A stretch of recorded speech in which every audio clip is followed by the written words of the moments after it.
The Vespar Confederation, a coalition of 7 technologically advanced species, discovers Earth in 2157. They observe humanity with interest, but dismiss them as primitive newcomers to the galactic stage. After a brief and condescending first contact, the Vespar deliver their standard ultimatum. Earth will become a protectorate, surrender 40% of its resources, and provide labor conscripts. The Vespar ambassador, Hazorthol, makes it clear this is non-negotiable, citing humanity's obvious technological inferiority. Earth's United Nations Security Council requests a week to deliberate, which the Vespar grant, certain of Earth's compliance. What the aliens don't realize is that humans have been preparing for this possibility since detecting alien signals decades earlier. The massive Vespar flagship hung in Earth's orbit like a metallic thundercloud, its hull adorned with the battle scars of 100 conquests. General Marcus Chen watched the live feed from the UN headquarters bunker, his weathered face betraying no emotion as the alien delegates departed. Only when the transmission ended did he allow himself a long, controlled exhale. "They bought it," he said to the room of grim-faced military and political leaders. "Hook, line, and sinker." President Chimera nodded, her eyes never leaving the tactical display showing the alien vessel's position and the evacuation protocols. "Already underway," replied Admiral Rodriguez, swiping through data on his tablet. "Civilian centers are being cleared under the guise of precautionary measures. The underground facilities are at 60% capacity." Chen turned to Dr. Eliza Nakamura, head of Sinolinguistics. "Your assessment of their psychology." "Textbook conqueror syndrome," she replied, adjusting her glasses. "They've done this so many times they can't conceive of failure. The concept that we might have anticipated them, or worse, that we might be able to challenge them." She allowed herself a small smile. "It simply doesn't compute." Secretary of Defense Williams leaned forward. "What about their technology? Did you get a read on their weapons systems?" The science officer, Dr. Patel, stepped forward with his analysis. "Their propulsion is impressive, but not revolutionary. Energy signatures suggest plasma-based weapons, advanced shields. Powerful, but..." He paused, looking to Chen for permission to continue. Chen nodded. "Not nearly as advanced as they want us to believe. There are inefficiencies in their systems we wouldn't tolerate in prototypes, let alone battle-ready vessels." President Chimera stood, her decision made. "Then we proceed as planned. They've given us a week. We'll use it." She turned to General Chen. "Initiate Operation Thunderhead. Wake the fleet." As the others filed out, Admiral Rodriguez lingered. "They have no idea what's coming, do they?" Chen allowed himself a rare smile. "That's the point, Admiral. Humanity has spent 50 years preparing for this moment, while looking utterly unprepared." He glanced at the tactical display, where a message now blinked. "Shadow Fleet Activation Sequence Initiated." "In 7 days," Chen said quietly, "the Vespar Confederation will learn why it's dangerous to underestimate species who evolved as prey, but learned to become predators. Behind Neptune's orbit lies humanity's secret, the Shadow Fleet. For 50 years, Earth's nations pooled resources to build warships under absolute secrecy. Admiral Elena Vasquez, commander of this clandestine armada, receives the coded message she's been dreading and hoping for. Protocol Thunderhead active. Earth had maintained a deliberate facade of technological mediocrity, hiding their true capabilities. While civilian spacecraft used conventional propulsion, the military developed gravity drives, energy shields, and weapons that could harness dark energy. The fleet of 137 warships, ranging from nimble corvettes to the massive dreadnought ANS Reckoning, powers up systems that have never been used outside of classified tests. Admiral Elena Vasquez stood motionless on the observation deck of the ANS Reckoning, watching as the massive fleet awakened from its artificial slumber. The distant pinpricks of light multiplied as ship after ship activated their running lights, creating a constellation of human ingenuity against the backdrop of Neptune's blue haze. "Status report," she commanded, her voice measured despite the adrenaline coursing through her veins. Commander Jackson approached with a holographic display. "All vessels reporting green, Admiral. Power systems at optimal levels. Weapons calibrations completed on the first wave. Remaining ships will be combat-ready within 6 hours." Vasquez nodded, studying the tactical overlay. 137 warships, the culmination of half a century of clandestine development and construction. The largest military secret in human history. And the stealth systems. Holding perfectly. The Vespar sensors haven't detected a thing. As far as they know, there's nothing beyond Mars but research outposts and mining operations. A junior officer approached hesitantly. "Admiral, engineering reports the quantum entanglement drive is fully operational. We can execute synchronized jumps whenever you give the order." Vasquez finally allowed herself a small smile. "Good. Begin fleet-wide battle simulations.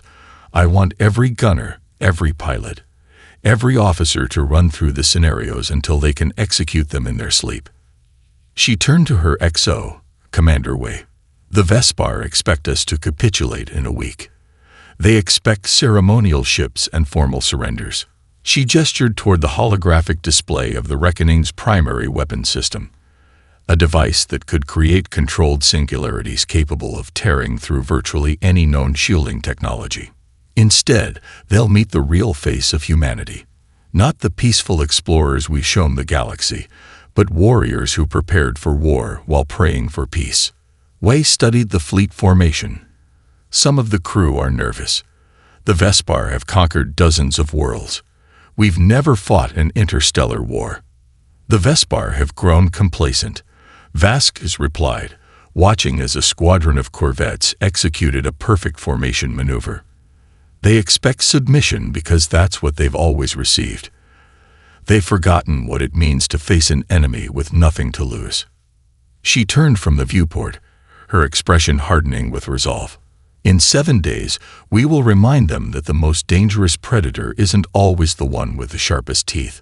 Sometimes, it's the one smart enough to hide its teeth until the perfect moment to strike." As the Shadow Fleet mobilizes, Earth's diplomatic team led by Dr. James Chen stalls for time. They appear cooperative but confused, asking endless questions about the Protectorate status, while requesting cultural exchanges to better understand their new overlords.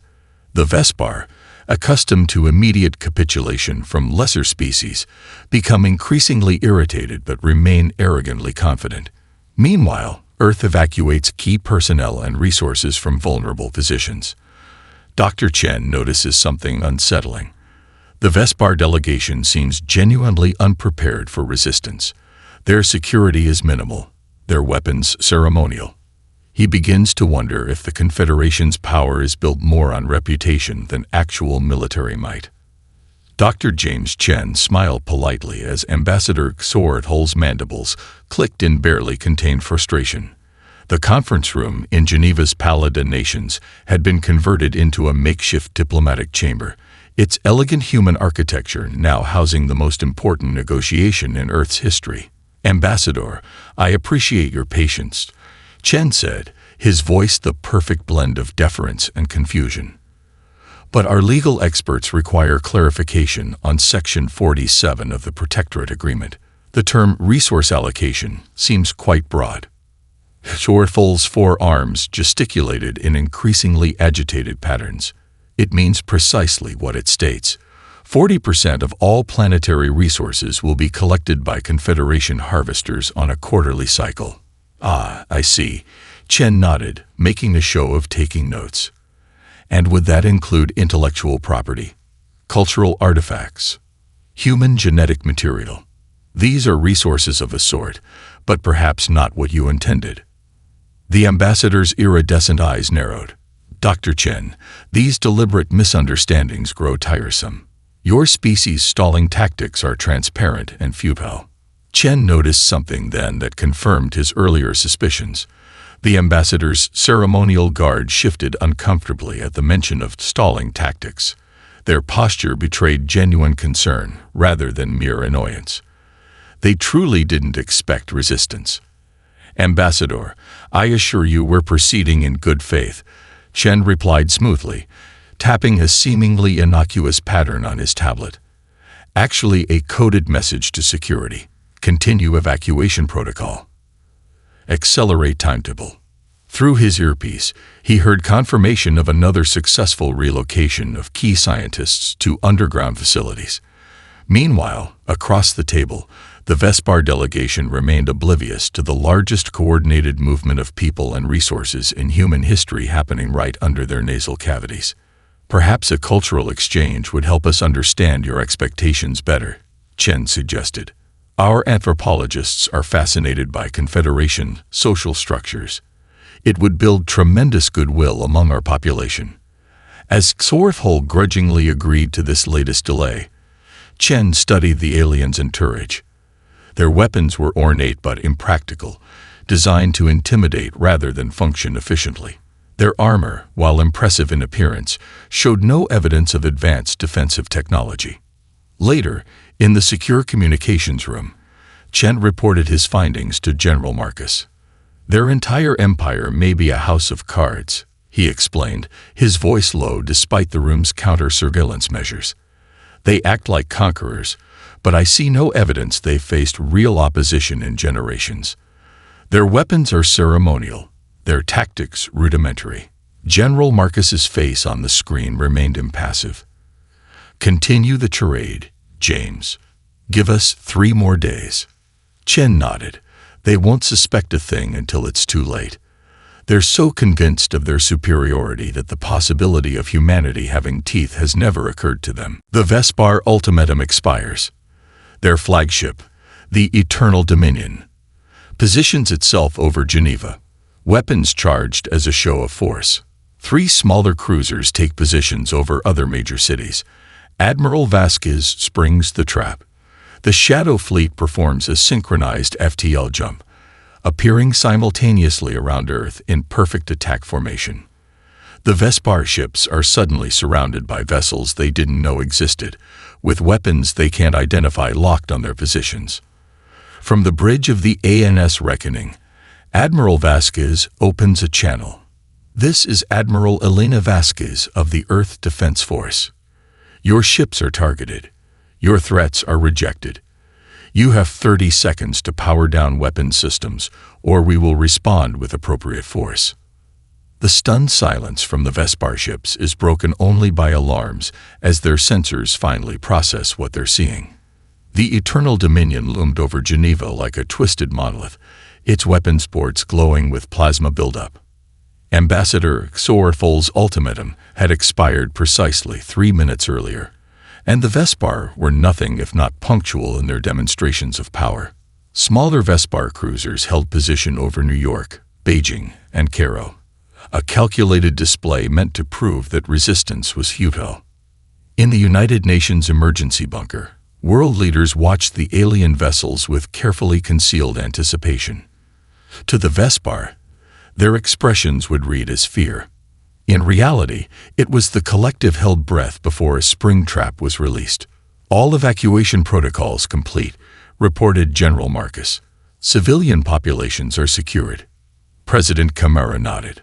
"Then it's time." She activated the quantum-encrypted communication channel. "Admiral Vasquez, you have authorization to proceed. Protocol Thunderhead is now in execution phase. Aboard the ANS Reckoning, hidden beyond Neptune's orbit, Admiral Vasquez stood before her command crew. "All vessels, prepare for synchronized jump. Weapons systems to active standby. Shield generators to maximum output." Her voice was calm, betraying none of the gravity of the moment. "Remember your training. Remember what we fight for." Commander Jackson approached with final telemetry. "All systems green, Admiral. The fleet is ready." Vasquez nodded once. "Begin jump countdown. 3, 2, 1. Execute." In the darkness of space surrounding Earth, reality itself seemed to ripple. 137 quantum signatures tore through space-time simultaneously. The Shadow Fleet materialized in perfect formation, a celestial ballet of military precision. Aboard the Eternal Dominion, alarms screamed as sensors detected the impossible. Where there had been nothing but Earth's primitive orbital platforms seconds before, now existed a fully armed battle fleet of unprecedented scale. The Vespar weapons officer frantically recalibrated his instruments, certain they were malfunctioning. Supreme Commander, unknown vessels, dozens, hundreds, surrounding us in attack formation. Supreme Commander Vexcor stumbled to the command platform, mandibles clicking in disbelief as the tactical display showed his 4 vessels completely encircled. The largest human ship dwarfed even the Eternal Dominion, its sleek obsidian hull absorbing light rather than reflecting it. On the bridge of the ANS Reckoning, Admiral Vasquez allowed herself the briefest moment of satisfaction before activating the external communication array. "This is Admiral Elena Vasquez of the Earth Defense Force." Her voice carried across all channels, translated automatically into the Vespar language. "Your ships are targeted. Your threats are rejected. You have 30 seconds to power down weapons systems, or we will respond with appropriate force." The stunned silence from the Vespar ships was broken only by increasingly frantic alarms as their sensors processed the readings from the human vessels. "Impossible," whispered Supreme Commander Vexcor, staring at energy signatures that contradicted everything the Confederation knew about human technological capabilities. "They're primitives. They have no fleet. His tactical officer interrupted, voice quavering. "Supreme Commander, we're detecting weapons locks from multiple vessels. These readings, these are technologies we've never encountered before." The 30-second deadline ticked closer, and humanity's concealed teeth were finally fully bared. The Vespar commander makes a fatal error, assuming the human ships are a bluff. He orders the Eternal Dominion to fire on Geneva as planned. The human response is swift and devastating. The ANS Reckoning's main cannon, a weapon that creates localized singularities, tears through the Vespar flagship shields like they don't exist. Secondary vessels launch precision strikes that disable the cruisers without destroying them. The entire engagement lasts less than 4 minutes. The surviving Vespar are shocked not just by their defeat, but by the clinical efficiency of Earth's military. They had expected primitives with crude weapons, not warriors with technologies that surpassed their own. As Vespar escape pods launch toward their disabled vessels, Admiral Vasquez orders them collected. "We'll need prisoners to send a message," she explains to her bridge crew. Supreme Commander Vexcor's pride overwhelmed his tactical judgment. The 30 seconds had nearly elapsed when he made his decision, one that would forever change the balance of power in the galaxy. "Fire on the primary target," he ordered, mandibles clicking with contempt. "Show these primitives the consequence of defiance." His weapons officer hesitated. "Supreme Commander, our scans indicate their vessels possess. They are bluffing." Vexcor slammed all 4 arms against his command console. No species conceals technological advancement. It defies all known behavioral patterns. Aboard the ANS Reckoning, Tactical Officer Lieutenant Park's console flashed red. "Admiral, they're charging weapons. Target is Geneva." Admiral Vasquez's expression hardened. "They've made their choice. Weapons free. Execute Pattern Omega." What followed was not a battle in any traditional sense. It was surgical precision executed at terrifying speed. The ANS Reckoning's primary weapon, the Singularity Forge, activated with a barely perceptible hum. At the ship's bow, space itself distorted as a contained gravitational anomaly formed, then launched toward the Eternal Dominion. On the Vespar flagship, alarms blared as sensors detected the approaching phenomenon. "Evasive maneuvers," Vexcor screamed, but it was already too late. The localized singularity passed through the Vespar shields as if they were mist, then made contact with the vessel's starboard quadrant. Metal, Energy conduits and crew members alike were compressed into an infinitesimal point before the singularity collapsed, leaving a perfect spherical section of the ship simply gone. Secondary human vessels moved with coordinated precision. Electromagnetic pulses disabled the systems of the 3 Vespar cruisers without destroying them. Precision kinetic strikes severed engines and weapons arrays with minimal casualties. "Target neutralized," reported Commander Jackson, her voice clinical. "Eternal Dominion has sustained catastrophic damage to 60% of its structure. Remaining Vespar vessels disabled. Total engagement time, 3 minutes, 47 seconds. On the view screen, escape pods jettisoned from the crippled Vespar vessels, their trajectories erratic and panicked. Deployment of capture teams authorized. Vasquez ordered. I want those pods secured and their occupants detained." Commander Way approached her station. "Admiral, shall we dispatch medical teams to assist Vespar casualties?" Immediately, Vasquez nodded. "We're not barbarians."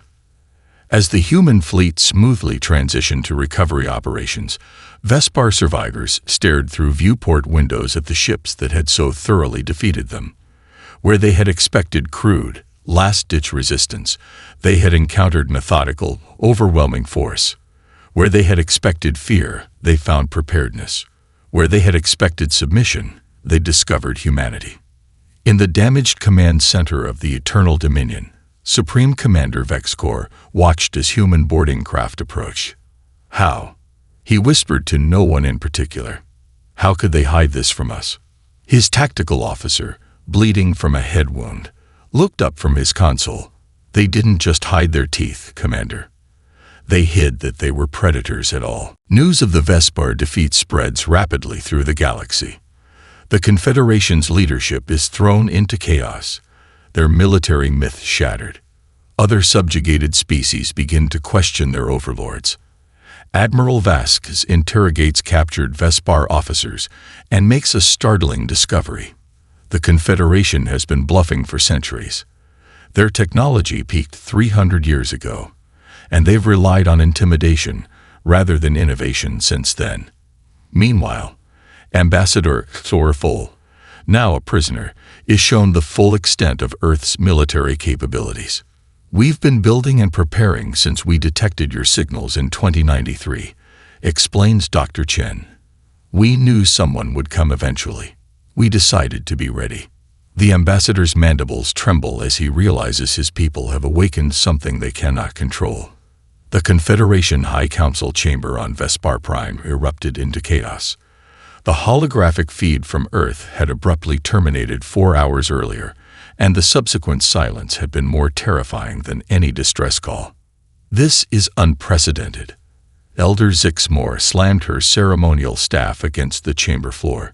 "Supreme Commander Vexcor's fleet has been disabled by a species that doesn't even have proper interstellar travel." Councillor Trevenar's scales shifted from confident purple to anxious yellow.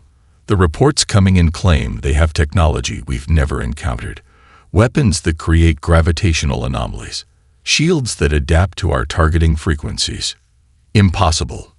Another councillor scoffed, though his mandibles clicked nervously. "They're primitives. We've observed them for decades." The chamber doors burst open as a junior communications officer rushed in, protocol forgotten in his panic. "Councillors, we're receiving transmissions from multiple protectorate worlds. They've heard about Earth. There are demonstrations in the streets.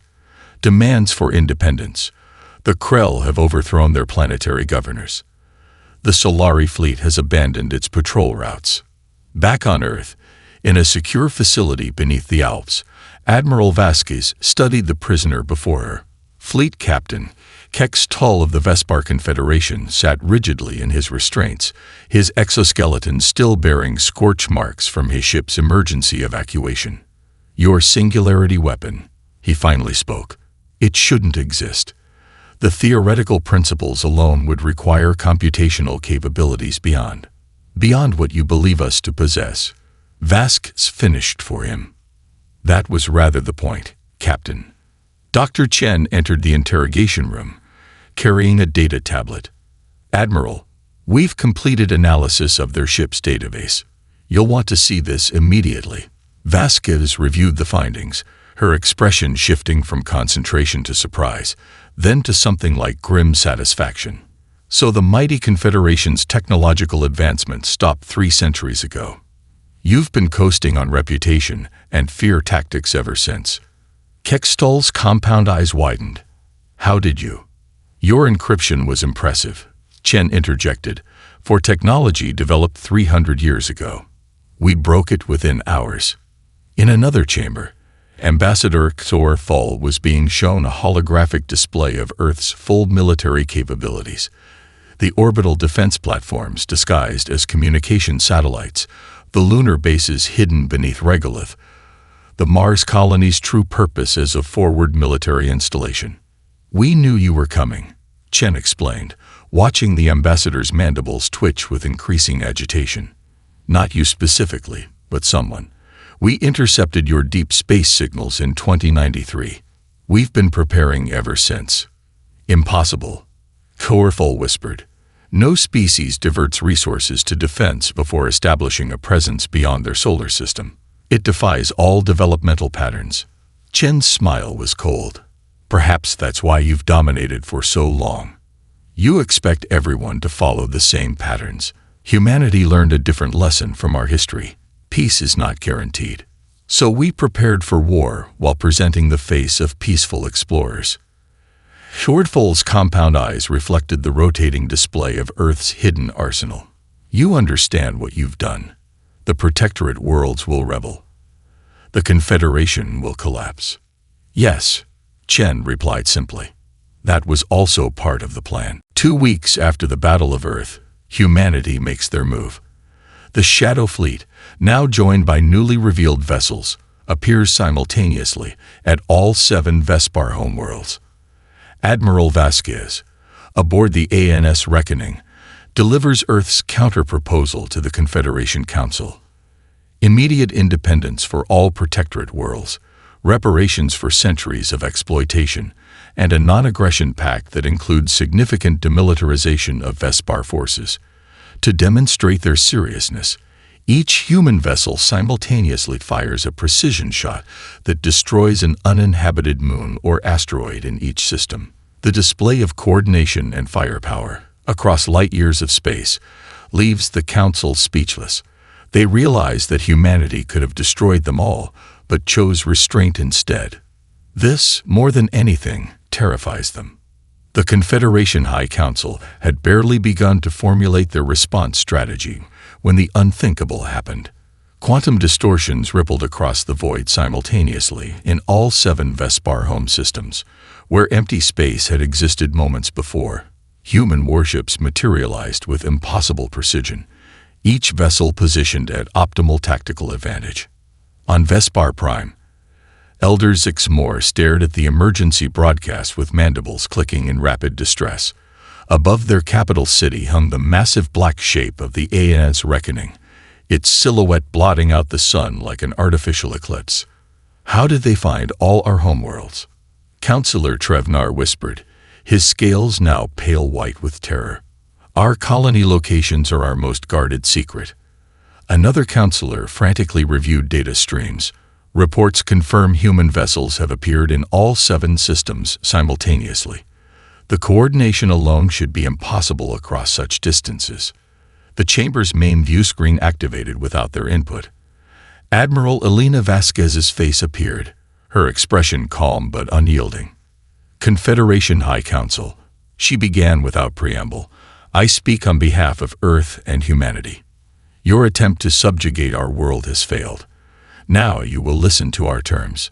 In orbit above each Vespar homeworld, human vessels maintained perfect formation. Aboard the ANS Reckoning, Admiral Vasquez stood on her command deck, surrounded by her senior officers as she delivered humanity's counter-proposal. "Effective immediately, all Protectorate worlds will be granted full independence," she stated, her voice carrying across light years to the 7 systems simultaneously. "The Confederation will pay reparations for centuries of exploitation, according to the schedule our diplomats have prepared.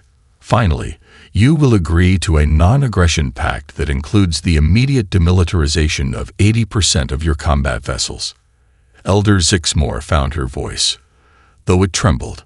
This is outrageous. The Confederation has stood for millennia. You cannot. To demonstrate our seriousness, Vasquez continued as if the elder hadn't spoken, and our capabilities. Observe. On the tactical displays in the council chamber, horrified Vespar leaders watched as each human vessel in each system simultaneously targeted an uninhabited moon or asteroid. Perfect coordination across light years of space, with no detectable communication between vessels. 7 beams of concentrated energy lanced out, creating 7 perfect explosions as the celestial bodies shattered simultaneously. That was merely a demonstration, Vask said into the stunned silence that followed. We could have targeted your populated worlds. We chose not to. Humanity values life, even the lives of those who threatened us. Remember that. In the council chamber, the reality of their situation dawned with terrifying clarity. The humans possessed technology far beyond Vespar understanding. They could have obliterated all 7 homeworlds, but had shown restraint. They had hidden their true capabilities for decades while the Confederation had grown complacent. We will need time to consider these terms, Elder Zixmore finally managed. Her ceremonial staff now clutched like a lifeline. Admiral Vasquez's expression remained impassive. You have 24 hours. Choose wisely. As the transmission ended, Counselor Trevnar voiced what they all were thinking. They were never prey. They were never even equals.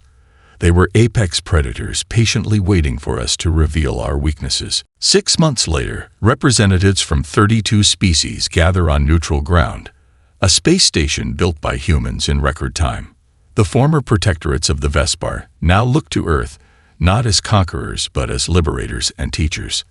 Admiral Vasquez and Dr. Chen represent humanity in the formation of the Galactic Cooperative, a new alliance based on mutual respect rather than subjugation.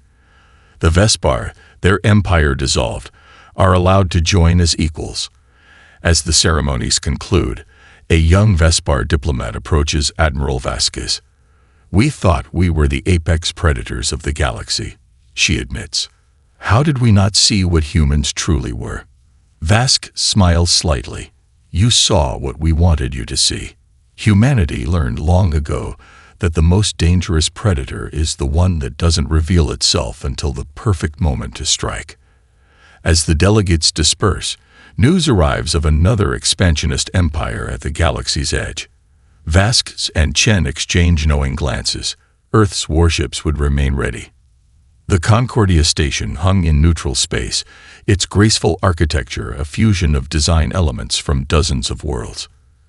Constructed by humans in just under 4 months, the massive structure itself stood as testament to Earth's technological capabilities now openly shared with their new allies.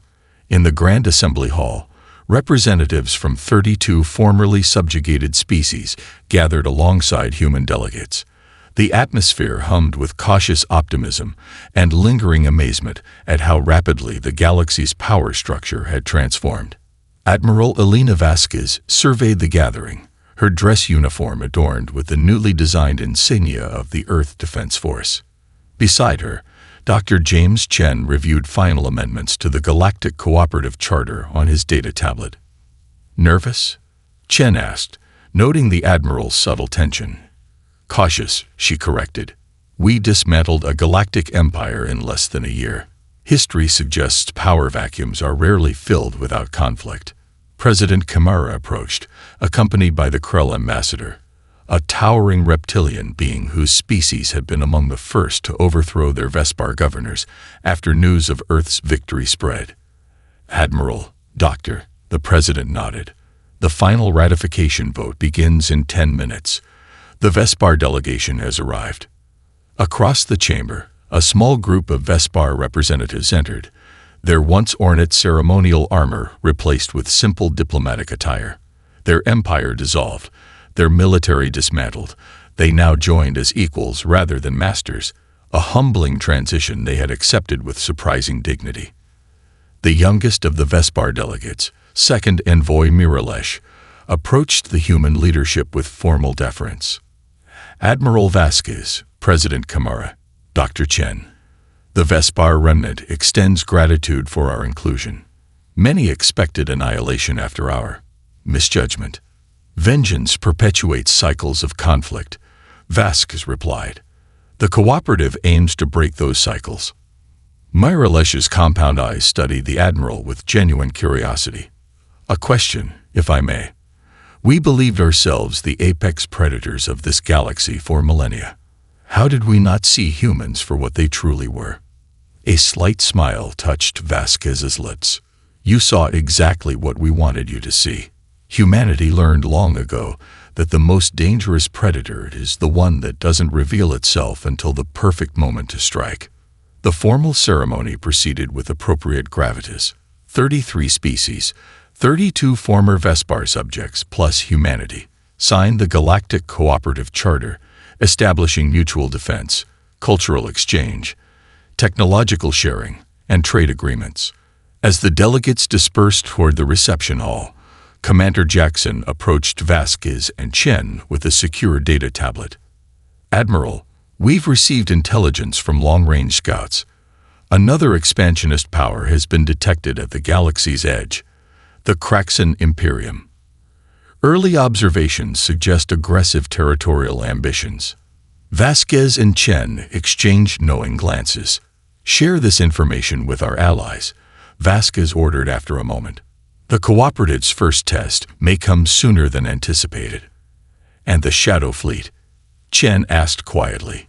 Vasquez watched the diverse gathering of species, former enemies now allies, former slaves now equals, and thought of how quickly peace could shatter without vigilance.